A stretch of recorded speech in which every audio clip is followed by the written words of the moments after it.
Manipur University ki Department of Mathematics na sinduna Advanced in Mathematics and its Application Icama English ngani kungamari haiba wakhalonda yumfam oiraga numinini chupna chathagadaba International Conference ama ngasi Manipur University ki BC Court Hall da Houdok-Khre ngasi dagi haukiba conference aduda MU ki Vice Chancellor Professor N Lokendra Department of Mathematics ki HOD Professor O Ratnabala School of Mathematical and Physical Science ki Din Professor Sumitra Fanjobam Amadi Iran ki Iman Khomeini International University ki Department of Pure Mathematics ki Professor Abdul Rahman Raznina Maru Obemiyoy Oina Sarukya ki Thorum ki Manung Channa Abstract Singi Booklet Amasu Fonkibaga Loinana Conference Asida Mapan Lamde ki Yauna Toker Kungani Pana Session Kungatarukta Sarukyagani Thorum Mari Lenana Conference Asigi Professor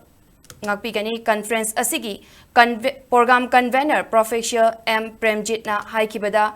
Chokalakpagi Matung Inna Application Sing Yamna Maru Oirakpana Hogalakliba Anowa Researcher Singda Matau Karamna Atopa Subject Singda Apply Taugadagi Haibidugi Matangda Numinini Chupna Conference Asi Pangtokadabani Haiki Conference Houdokpa Aduga Mari Lenana Professor N. Lokendra na Haikibada Conference Asina Mahiroi Singh Yauna Research Scholar Singh Amadi Department ki Faculty Member Singh na Haujiki Anauba Trend Asika Chana Chunaba Application Singh Puthok Pangamlagani Khanbada Apenba Fawi Haina Fongdoki.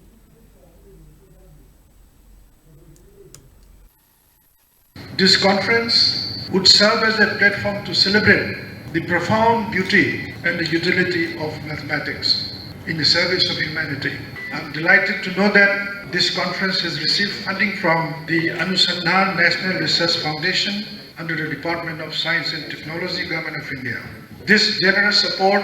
highlights the growing recognition of the Department of Mathematics, Manipur University as a center of academic and research excellence. I also encourage the faculty members of Department of Mathematics to engage in more collaborative work both nationally and internationally. Such efforts not only would enrich the academic environment but also significantly contribute to the global mathematical community.